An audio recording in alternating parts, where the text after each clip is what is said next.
Hi, everyone, and thank you for joining us today for the Mayo Clinic Women in Wellbeing webinar. I'm Chair Cognetta-Ricky. I'm the Chief Nursing Officer at the Mayo Clinic Health System, Southeast Minnesota site. And I can't think of a more important topic for us to come together today to discuss. A number of you who know me and work with me know that well-being is a passion of mine and an ongoing aspiration of mine as well. Today, we will have two speakers with us, each of them having presentations, and there will be a short amount of time for question and answer after each of their presentations. During that question and answer time, you will be able to click the icon at the bottom of your Zoom screen and submit a question, and you're able to submit a question throughout their presentation, and we'll get to as many of those as we can. Also, during this time, you may get a poll through the Zoom application that we're using for this webinar, and you'll be prompted to answer a question. Just click the answer to your question and then hit the save button, and that will go away. Now, without anything further, it's my pleasure to introduce to you our two speakers. First, Sarah Stinson is the Integrative Medical and Health Coordinator, Eating Disorders Therapist, and Manager of Behavioral Health at Mayo Clinic Health System in Red Wing. She received her undergraduate degree at Winona State University and her master's degree at St. Cloud State University. Sarah is a licensed professional counselor, and she will present to us Becoming Aware. She will help participants acknowledge the journey that they've been on over this past year, recognize where they are now, and help them explore where they want to go. Next, we'll have Bridgette Berkland. Bridgette is Assistant Professor in Healthcare Administration and a Well-Being Advisor at Mayo Clinic in Rochester, Minnesota. Since joining the Mayo Clinic in 2007, Bridgette has been developing, leading, and researching initiatives to improve employees' well-being and to reduce stress and burnout. Bridgette, an Employee Well-Being Advisor, will present Renew Your Well-Being. She will discuss with you the pandemic, COVID-19 pandemic, and the stressors that it has created and how this has disrupted a sense of positive well-being. Participants will learn practical well-being strategies and resiliency skills to help them take a well-deserved break from the stress and discover the calm in the chaos. Without anything further, I would like to introduce Sarah in our first presentation. Hello, everybody. One moment, and I'm going to get my screen up here. We were talking about how this is new to all of us, especially me. There. Okay. How does that look? Cheers, you can see it? Okay, perfect. First of all, I just want to welcome everybody and say congratulations for taking this time for you. Even if you can only be on this call for 5 minutes, at least it's time for you to reflect and get a little renewal. With this last 12 years, I actually wanted to name the title of my presentation, What the Heck Happened? Because it's so unprecedented, but I don't even know that any of us could have imagined a year ago at this time that things would have occurred in the way that they have. Chaos has always been around, and I think the last 12 to 16 months has really tipped us over the edge with that. And so today, my hope is that we can become aware, we can take that moment to just reflect on where have we been, where are we now, and where do we want to go. So in a moment, I'm going to keep moving forward. I'm just going to put that down. And I just want to welcome everybody that's here. I have a dear friend who is joining us from Norway, and I know that there's lots of people from different places, so welcome. And I also want to extend gratitude to all the people that helped make this happen today. So with that, we're going to move on to the next slide. So my intention today and my hope is that no matter where you are watching this presentation, that you can feel like we're sitting around in a circle, whether it's outside around a campfire, on a beach, or in your living room, and to make it as peaceful and casual and calm as it can be through Zoom. Those of you that have seen me present before know that I really like the live audience. I like to feed off of the smiles, even the people closing their eyes sometimes when we fade out when the speaker's talking, but there's just an energy that we get. So I want to try to recreate that through the pictures that I've chosen today and through the information that I'm going to present. So first of all, I just want us to all just take a pause, whether that's to make sure that your inbox isn't popping up messages on your screen or your phone might go off, and just take a breath, however that breath is for you.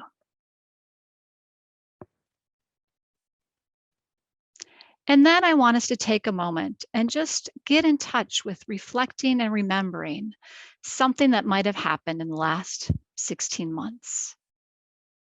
Allowing ourselves today to give ourselves permission to just be present to what we talk about, to the emotions that come up, and to the skills and the gifts that we learn through this journey. Sometimes in this fast-paced world, we're going so fast that we don't even take that moment to just stop. That moment to take a breath, that moment to look around and see the things that we appreciate that are with us all the time. And so my hope is that that can happen today. And then we're going to continue our healing journey.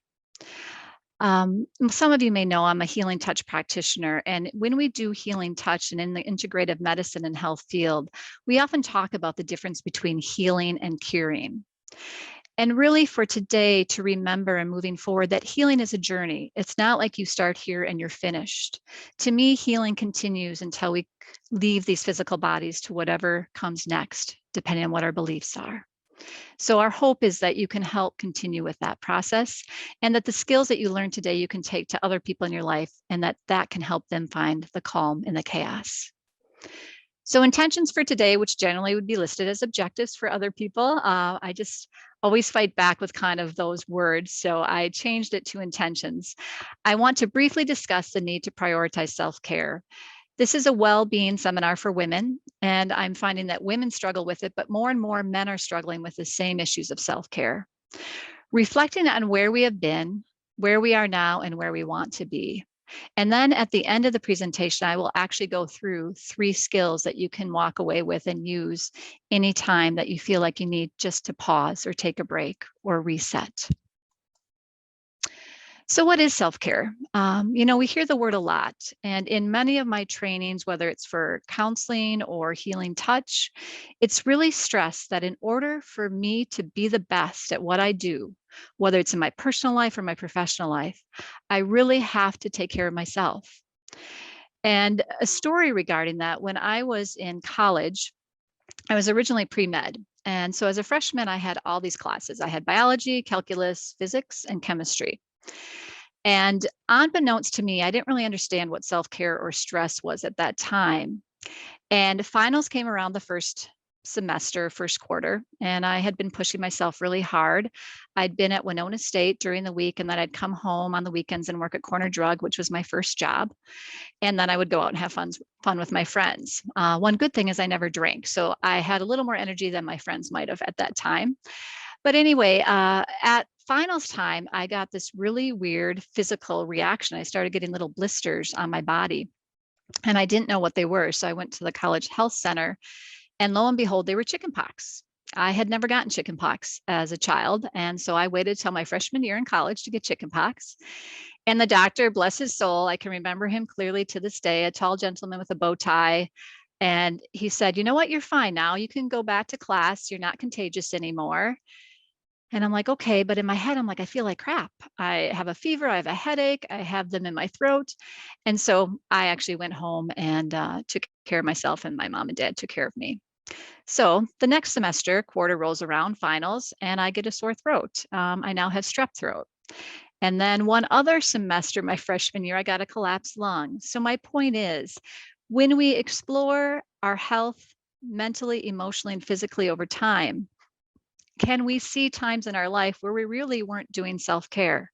We don't teach high school students and college freshmen the importance of doing this. In fact, now I think it is required in all medical schools to do this. So anyway, the moral of that story is really, I didn't know about self-care and stress then, and I have a much better perspective on it now because I continue to get a few lessons here and there throughout life that remind me that I need to stop and slow down and really find that balance in my life.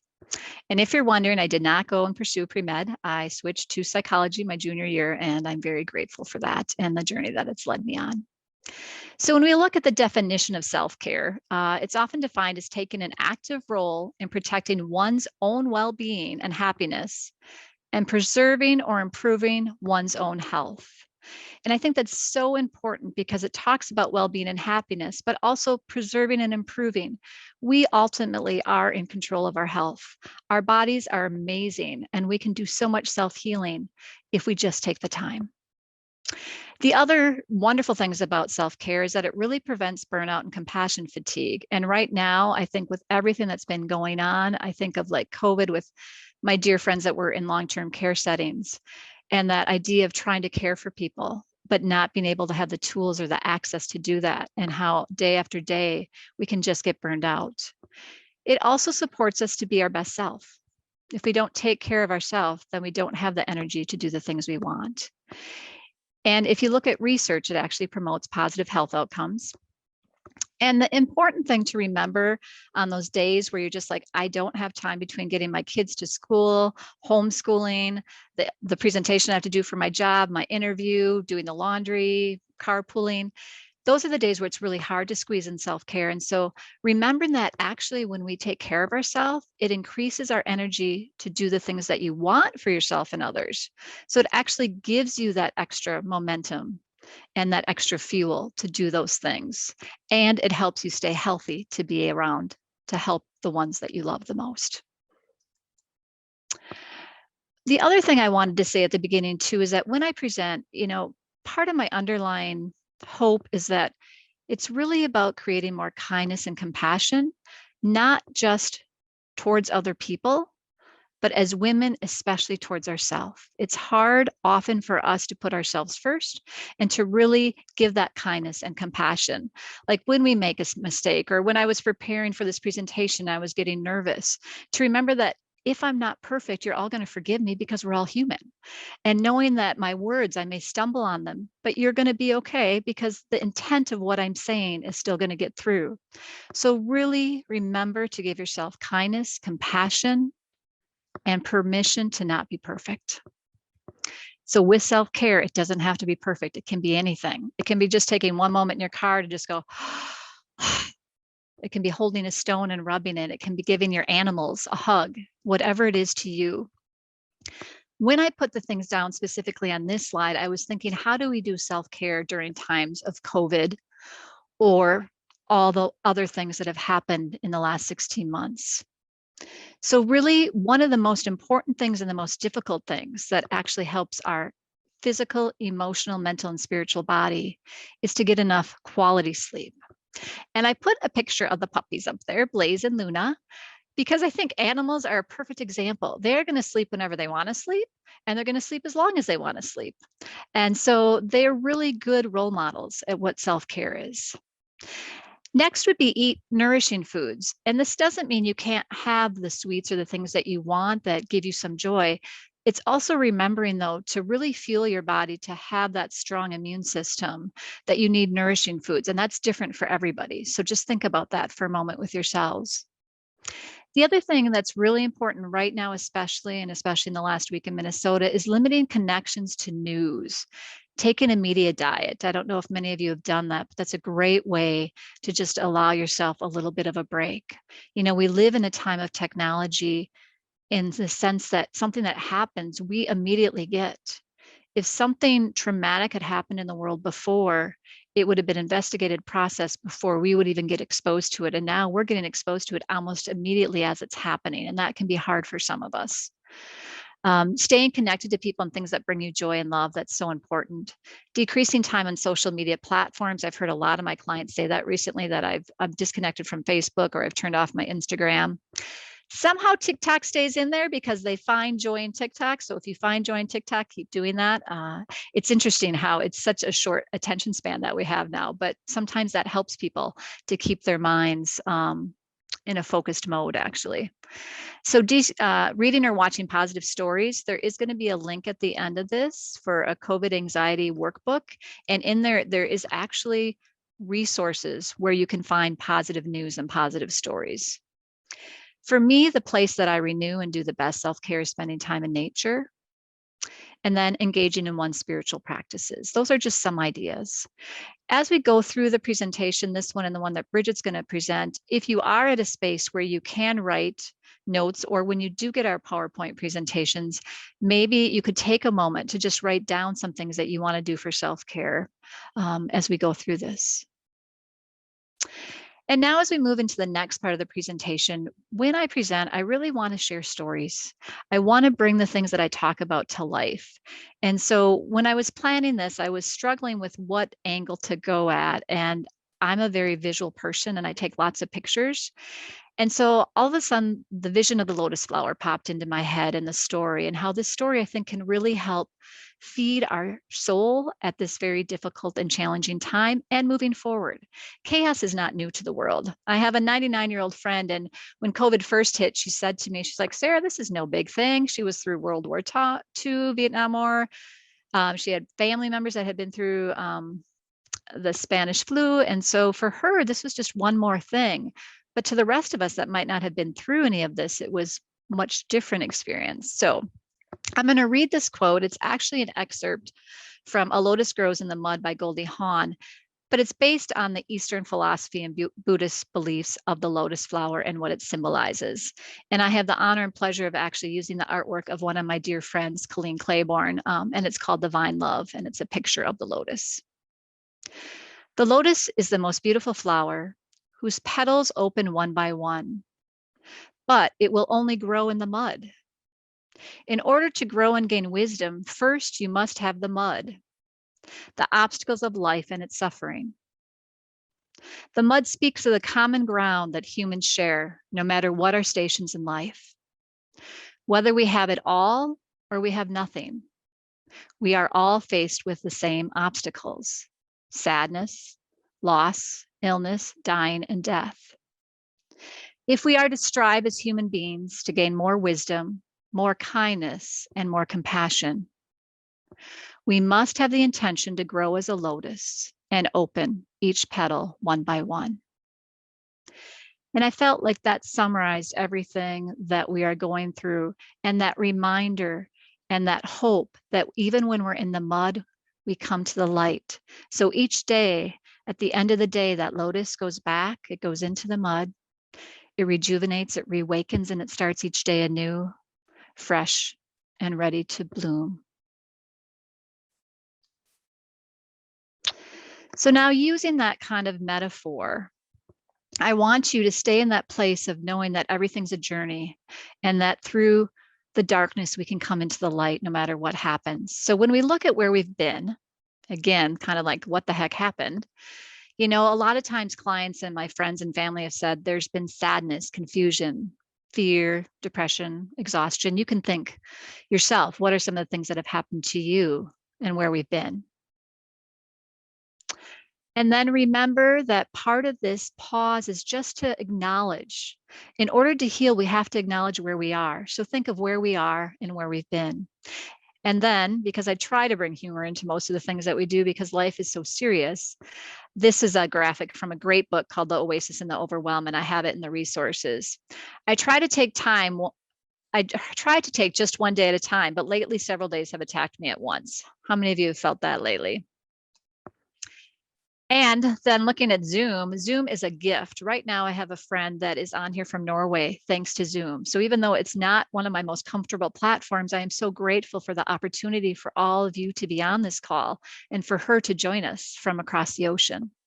So do you ever do this when you have a Zoom meeting with video, you're like totally focused, you're got the best clothes on, but if it's without video, then you can just take a nap.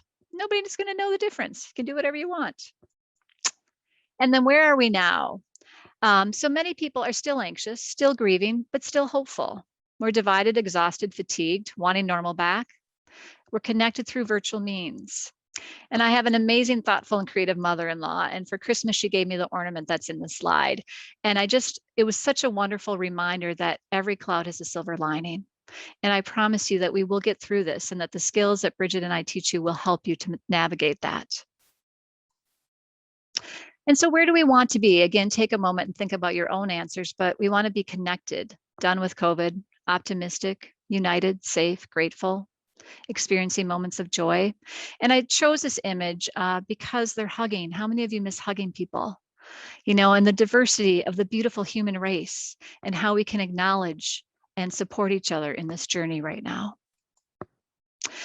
I'm not going to have a lot of time to go through stress in the brain. Those were 2 extra slides, and I need to finish up here in a few minutes, and I want to take you through the skills. You can read this when you get it. I just want to remind you that there is eustress, which is helpful stress. It's what motivates us. It's what helps me get this presentation done in a timely manner. But most of us are under the auto stress or the chronic stress, where it's actually damaging because we're not getting a reprieve from it. And I put this picture of the zebras in here because when I was in Africa, they're one of the most beautiful animals there, but it was a reminder that there's a great book out there, Why Zebras Don't Get Ulcers. And really it's because zebras' stress is that lion chasing them. Once the lion isn't chasing them, they can relax. For us, constantly the lion is chasing us right now in our minds and in our fears and in our anxieties. So we don't really get that chance to come up for a breath of fresh air. So again, this is one of the slides that I'm going to have to brush over, but again, you can reference it in the handout that you'll get. And also it's a lot of this is from the book, The Mayo Clinic Guide to Stress-Free Living by Dr. Sood. So I'm going to take you through 3 techniques and then I'm going to finish up, and I'll make sure I finish within a few minutes of my time. This is a great technique. It's a mindfulness technique and it's called STOP.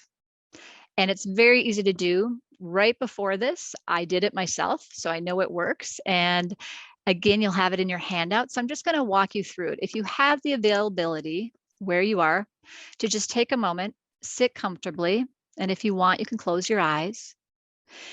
And I just want you to stop what you're doing, put everything down and bring your attention to the present moment. Okay. Now I want you to take 3 deep breaths with me, breathing normally. I might exaggerate the sound just so you can feel the breathing.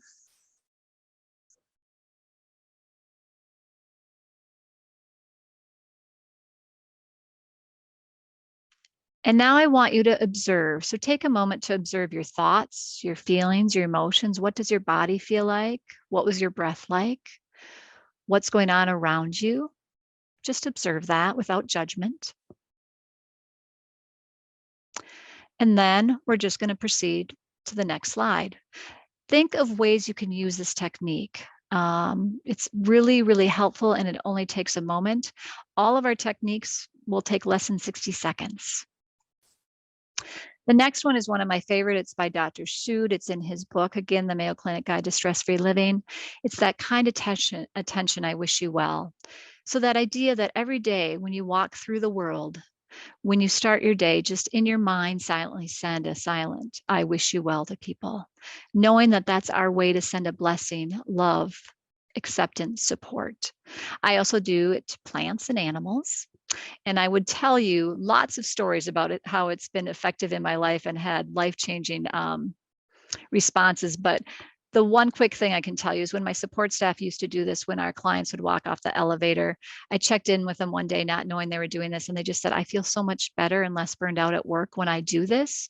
So not only were our clients benefiting from it, but our staff was. So it doesn't take more than 2 seconds to say, I wish you well. And then this is the last technique that I'm going to show you, and then we'll go to the questions part.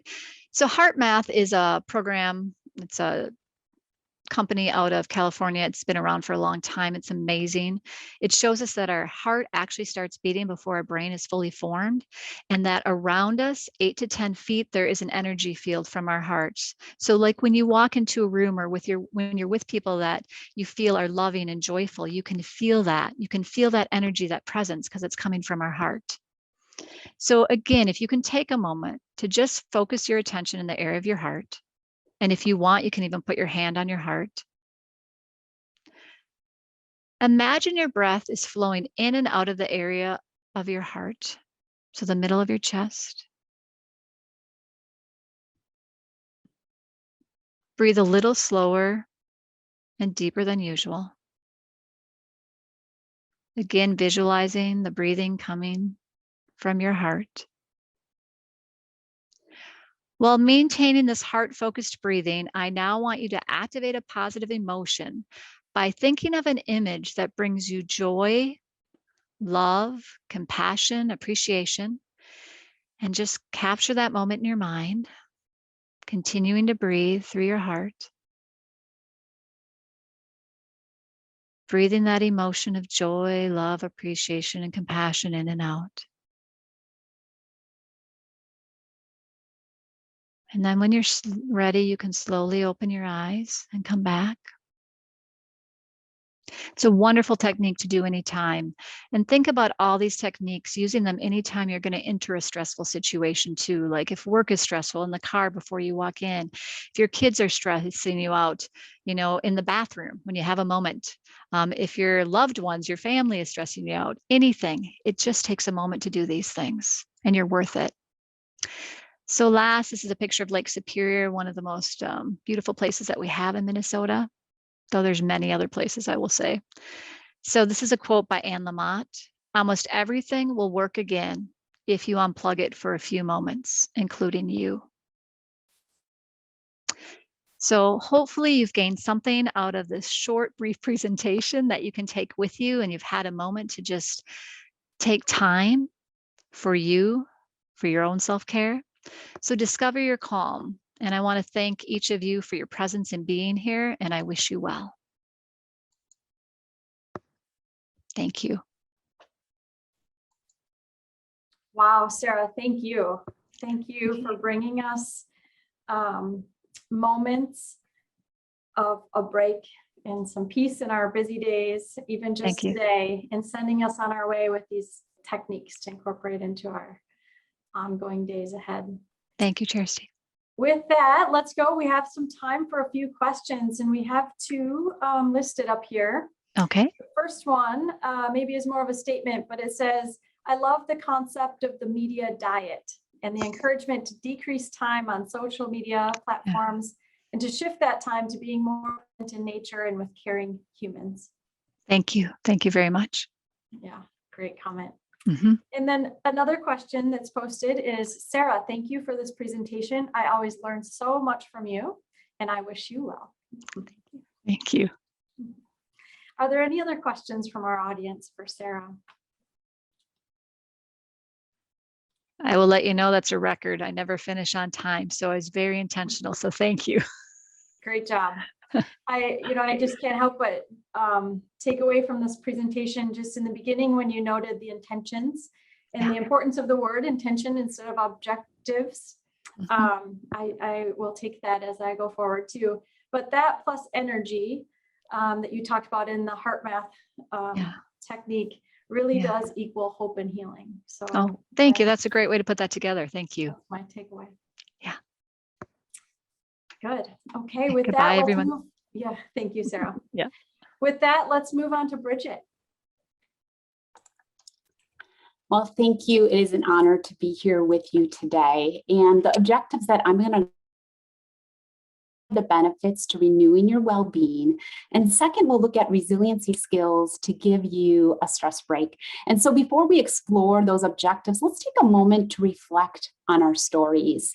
So what is your story? What have you experienced over the past few months? Maybe your story contains different changes at work or in your home environment. Maybe you moved to a remote work setting. For others, maybe your children went to virtual school. For some of you, maybe your story is about being in a healthcare setting and you've experienced the stressors of patient care or the threat of the pandemic. And for most of us, we've experienced those moments of just isolation, which have been stressful.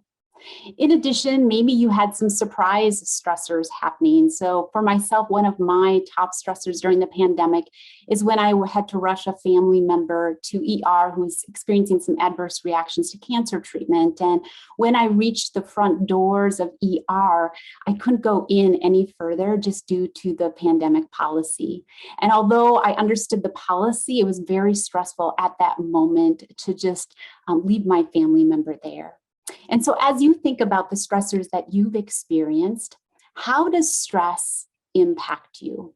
For some of you, maybe you feel fatigue or headaches. Maybe you notice your health habits have changed with exercise or nutrition or sleep. And for others, just to observe how our self-care decreases. I had one wellness coaching participant I'll call Kathy. And when I asked Kathy, how does stress impact you? She said, I feel crunchy. And I said, crunchy? What's crunchy? And she went, and I'm like, okay, I understand what you're saying. And I've shared that story with my family. And so now we have the code word crunchy. So if my kids say, Mom, you're crunchy, I know that my stress is negatively impacting them. And I don't want to live crunchy. I want to be calm, because we know a calm demeanor can have a positive impact on those around us. And so today we're going to look at resiliency skills to bring some calm in our chaos. And before we do that, let us just check in on stress. So where are you in the moment? What number best describes you? You're going to see a brief poll here. 0, no stress. 1, slightly stressed. 2, moderately stressed. 3, very stressed. Or 4, extremely stressed. So select the number that best describes where you're at in the moment. This is a tool that I take with me throughout the day. I don't know if you've ever experienced at the end of the day, you're like, oh, this was such a stressful day. And we were so unaware of carrying all that stress. And so I take this little tool with me to just check in throughout my day to be a little more aware. If I'm high stressed, then is there some tools, resiliency tools that I can incorporate to calm myself? So it looks like the majority here are moderately stressed today, followed by very stressed. So I'm hoping during our stress break today that you feel your stress decrease. So thank you so much for sharing that. And so we are going to enter into a stress break to renew your well-being. And so first, let us explore what are the benefits that you experience as the result of just taking time for self-care. I'm going to play a brief video of Elaine, who took a stress break by coming to a wellness coaching session. And when I asked her, what are the benefits you experience? This is what she said. Step out of the usual, the chaos, and it allowed us to think about what was healthy for us. It allowed your mind to switch gears. It normalized feelings and thoughts and fears that most people were experiencing at the time.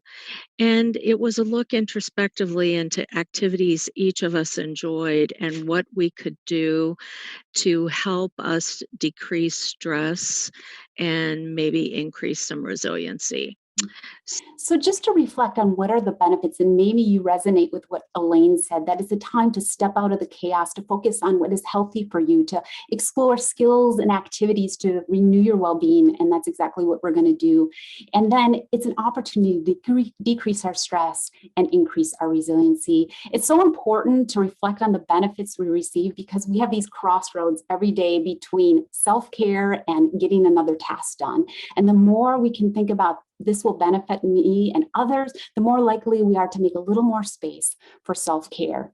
In addition to the personal benefits we receive, we have physiological benefits that we receive from taking time to renew our well-being. When we're facing stressors, our sympathetic nervous system is activated to put us in fight or flight mode. And this chronic state of stress can actually weaken our immune system, increase our heart rate, blood pressure, and our stress hormones.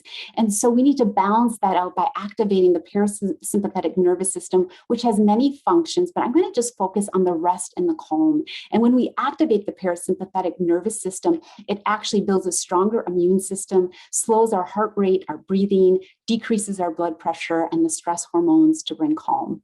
And so knowing that information, we are going to move into some resiliency skills. And I think of these as anchors. What are the anchors we can place in our day to bring some calm in the chaos? And the first one we're going to look at, of course, is breathing. Breathing actually activates our vagus nerve, which triggers our parasympathetic nervous system to bring calm. Sometimes we can't think ourselves calm, so stress happens and I'm like trying to think of gratitude. It's very hard, but if we can activate the parasympathetic nervous system that calms our body and our mind, then our mind can be calmed and prepared to maybe focus on some cognitive strategies. And so I'm going to guide us through some deep breathing along with some grounding exercises using our 5 senses. And during this time, I just invite you just to notice your breath traveling through the lungs all the way to your abdomen area. And with each deep inhale, imagine your abdomen just expanding in a 360 direction. And so sit comfortably in your chair. And I invite you to just focus on this picture and take a deep inhale through the nose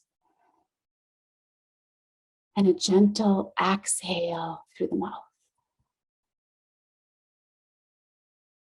Feel your feet anchored to the floor.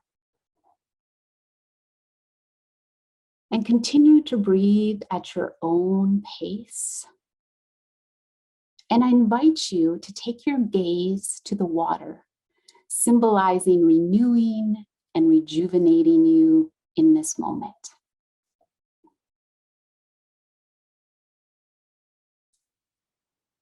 Continue to take deep inhales through the nose and gentle exhales. I invite you to gently close your eyes and now listen to the sound of your breathing.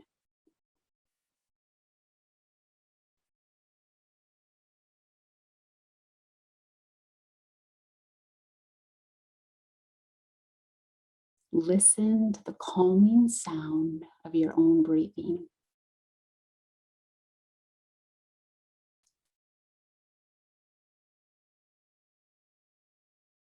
Take a moment to observe your neck and your back muscles for any tension.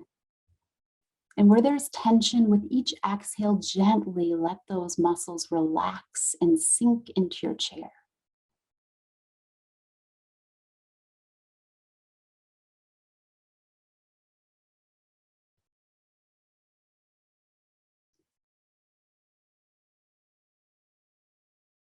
Take your focus to your feet, anchored to the floor, providing you strength and security in this moment.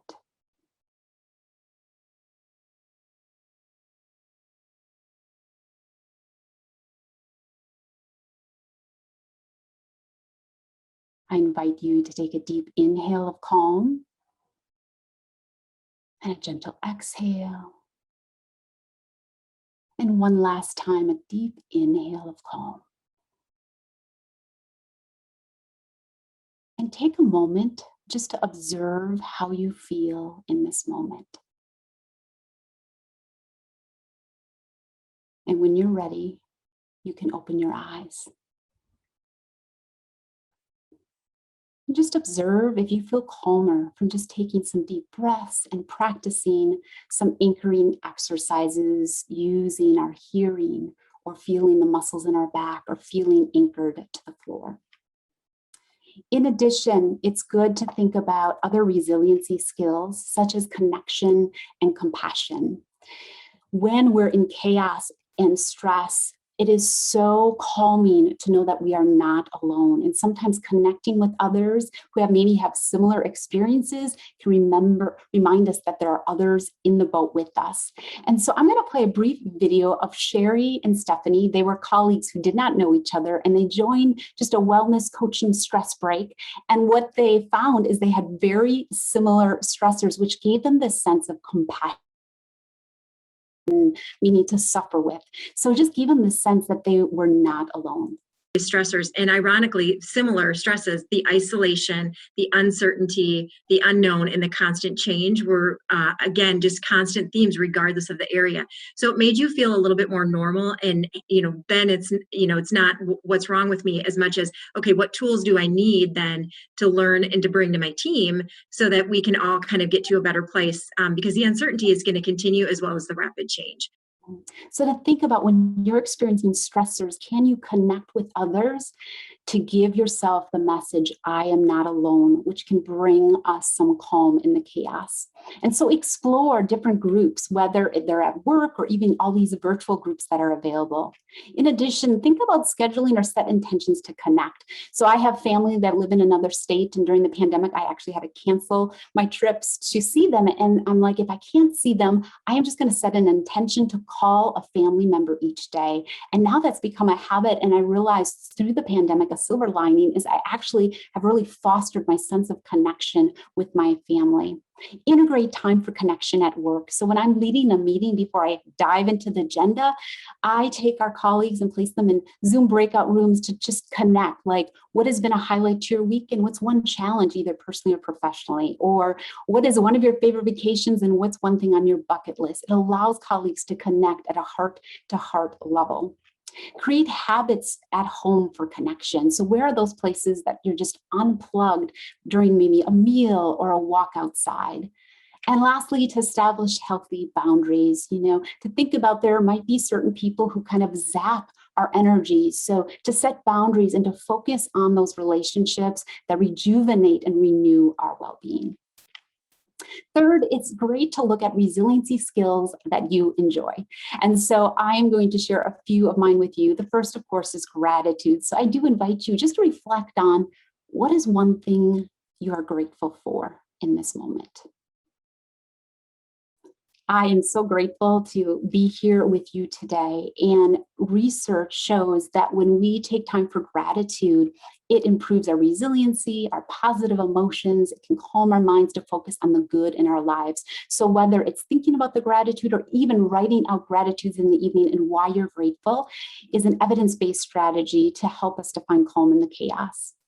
Another strategy is acceptance, and it is a journey of acceptance. As changes happen in our work environments or homes or health issues, I sometimes feel kind of like I have my fist up, just trying to resist the story. But when we can reach moments where we can kind of surrender and acknowledge what I can't change, it helps me to focus my energy on what I can change. So a question I ask myself when I'm feeling powerless is, what is in my control to do right now?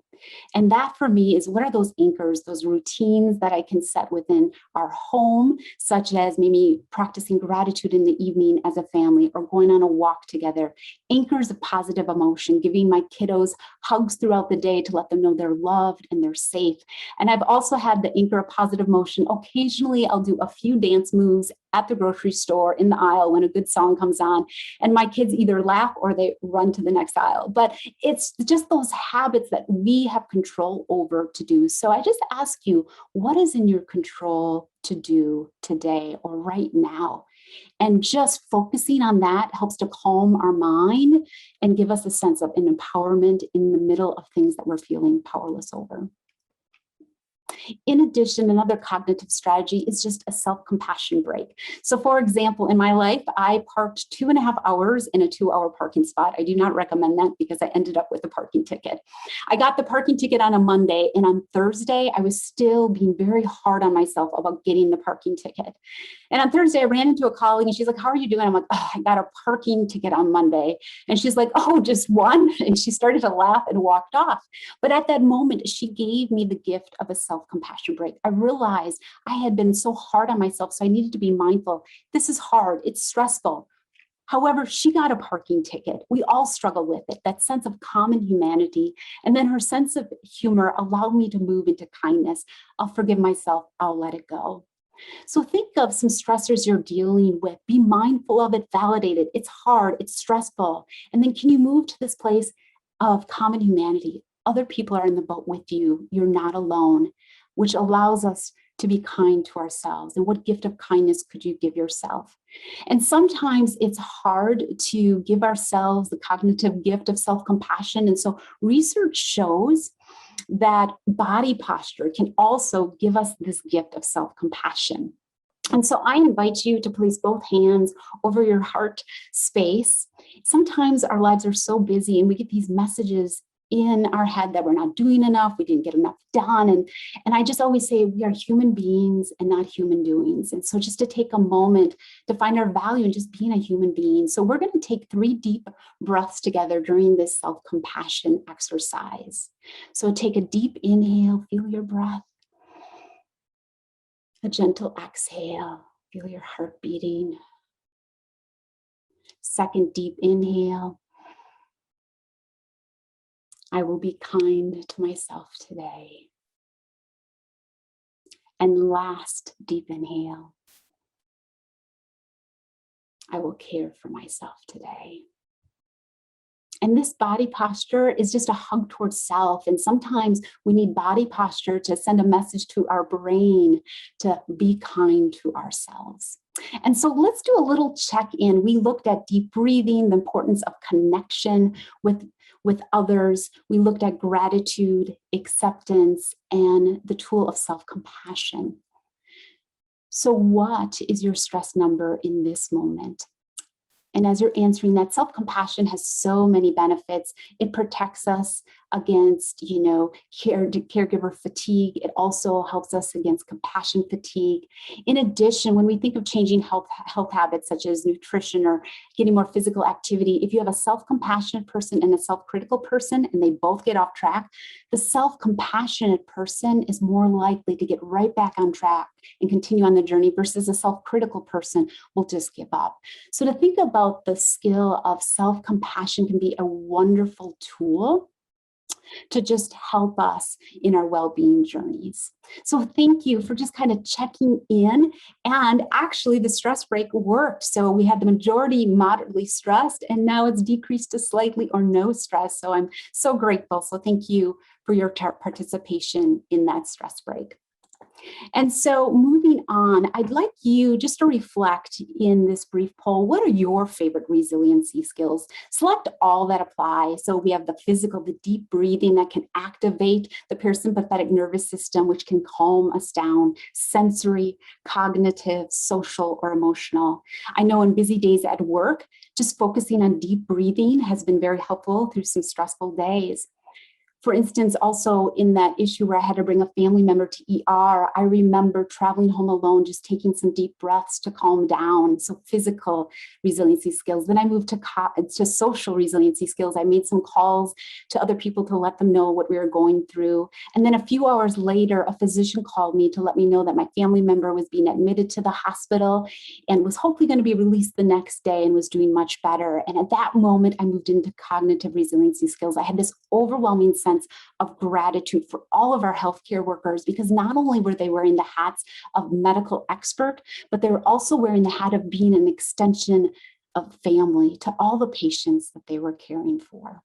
And so thinking about these different resiliency skills to help you to navigate, to find calm in the chaos. And it looks like the majority of you, your favorite resiliency skills are physical, followed by emotional, so positive emotions, and then cognitive. So thank you so much for sharing. As we explore different resiliency skills, to think of the importance of tethering the resiliency skill to a prompt or a reminder. And why is it so important to have prompts or reminders? Well, this is what our day can look like: competing demands, so much information coming in. And so prompts or reminders just on the calendar to take a stretch break. In fact, if you're sitting right now, I invite you to take a nice stretch break, or just scheduling time with people who bring you happiness. Or if you're like me and have a dog, this is Joy. She's always a reminder to take a walk in the evening and to get out in nature and listen to the birds sing, which are a wonderful stress break. And then lastly, permission to take a stress break. There is a common theme that we feel guilt for taking time for self-care. And what is helpful is just remember the benefits that not only we receive, but those around us receive. When I ask other women, how does renewing your well-being impact you? They say, I feel calm and composed. I have more patience. I feel healthy and strong. I'm a better parent, friend, colleague, and leader. And so you are a positive influencer in your corner of the world. And to think about when you take time to renew your well-being, not only does it restore your calm and your well-being, but it can have a positive ripple effect in your home, in your workplace, and in your community to make it a better place for all. And so in summary, receive, and also when we activate the parasympathetic nervous system, all the benefits we received. And then lastly, we looked at resiliency skills. What are these anchors that even can take just a few seconds to bring some calm in the middle of the chaos, whether it's deep breathing and grounding, having connection and compassion, resiliency skills that you enjoy tethered to prompts or reminders, and lastly, permission to take care of ourselves. So I will open it up for questions. Bridget, thank you. What a gift to learn these very simple, doable resiliency skills from you and the importance of them. We do have a few questions, so let me bring those up. First, it says, thank you so much. Great information. The next question is, once we have these tools, I sometimes struggle with the motivation to actually use them or do it. Any advice for the listeners on that? Yes, and that is a great point. As I do wellness coaching, I like the image of a greenhouse. Like, how do we set up our greenhouse to help us thrive? It's not only about the goal, but other pieces of our greenhouse. So people can help us to stay accountable and encourage us, having different prompts. So that's one thing that I integrated into this presentation. And just thinking about what is your motivation? Like, what are the benefits? So putting little Post-it notes, like, I know if I take time to walk today, I'm going to just feel better. So keeping a constant focus on the benefits that you receive. From all of my coaching, I would say that having some sense of social support and connection in the sense of community has been the most helpful to help motivate people. Yeah. Thank you. The next question is, can you please recommend any additional readings on the subject? Yes, so I would also echo the book Mayo Clinic Stress-Free Guide to Living by Dr. Amit Sood. Definitely. Good. And we can include, that will be included in what we send out to those of you participating today. So you'll have the link to be able to get that if you wish. The next one is maybe more of a comment than a question. It says, no people of color on slides. I expected more awareness. I would maybe just address that really quickly by saying thank you for submitting that. And that's a good observation, and we will definitely update that. Thanks for the feedback. The next question is, if there is an audio or video of this session, can you please share it? Unfortunately, I was late to join. A number of folks actually have noted in the comments that they would like to share this in a recording. So we will do what we can to get this out so people can share this video if we're able to. But I do know, and I will note in our summary comments at the end, the resources that we will send to you. Next question, are these skills good for everyone, children and men as well? Yes, I would say, and they can be learned, and that's the beauty of resiliency skills. And it's so important. I know I have kiddos at home to practice the resiliency skills, to teach them, because it's not always incorporated into our schools. So just to have them come alongside of you for deep breathing or other exercises can help equip them to face stressors too. Someone noted in the Q&A that they also enjoy the book Healthy Habits Suck by Dana Lee Bagley, PhD. Thank you for adding that.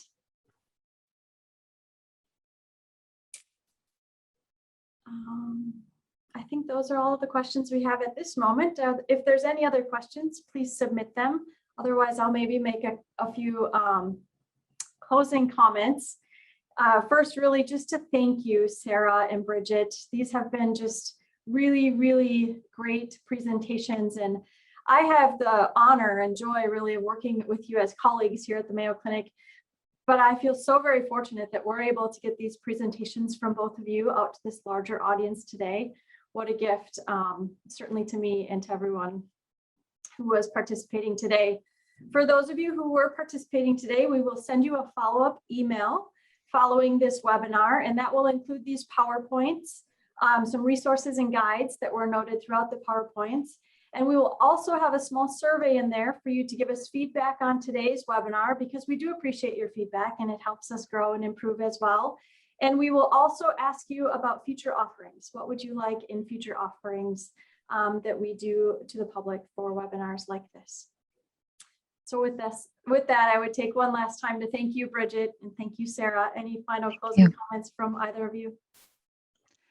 No, just again, an expression of gratitude for everybody that showed up today and for this opportunity to speak to each of you. And as Bridget had said too, really acknowledging that idea of giving yourself permission to take a break. So Yes. thank you. Yes, and thank you. I wish you all well.